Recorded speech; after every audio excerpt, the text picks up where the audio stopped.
over time, you've developed, I'm assuming, an eye to seeing a business that does really well. What kind of things do you look out for? Yeah, it's. I mean, A I'm hard definitely. question. Yeah, it's a hard question, but I mean, I think you're right on it. I think at the beginning when we first started getting applications, I mean, you don't want to lose out on anything. So you're like, but I mean, could this work? But I mean, if you look at it like this or like that, maybe it makes sense. But I think that the more that you look at applications and the more that you work with startups, you realize what are some of the core elements that they need to have. So the way that we base our criteria is always kind of a top down kind of thing. The first thing that needs to meet the criteria is that they need to be aligned with our mission. So they need to be replacing an animal product. So for us, I mean, it has to be something that otherwise, if it wasn't for this plant-based product coming on the market, it would be an animal counterpart that would be on the shelves.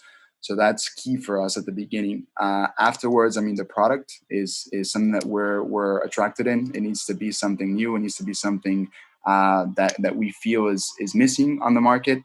But at the same time, a good understanding of the supply chain is really, really important for us as well. So the raw materials are always really interesting, the different technology that they might be using.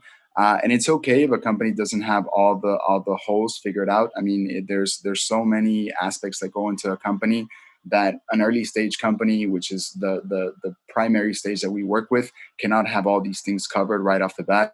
So that's why if they have some holes in the game, it's okay, but they need to be aware of them and they need to be at least a bit willing to work on them and get them sorted out.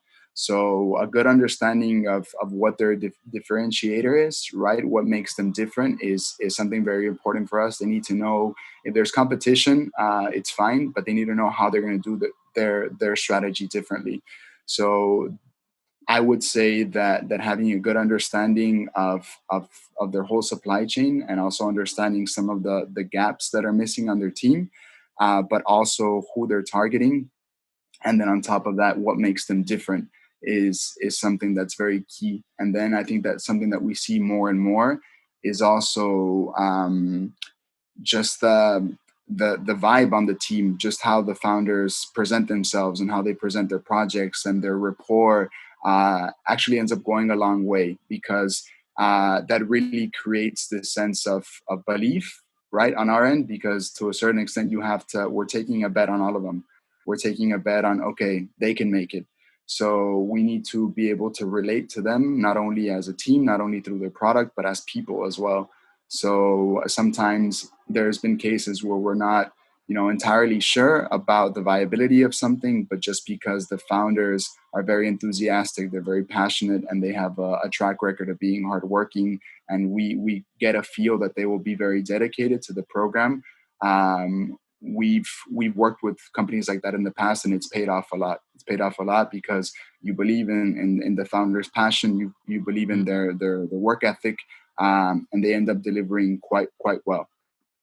That's so almost cliche or novelty to be like, you find this person who just lives and breathes their product. Like you have conviction in what you stand for.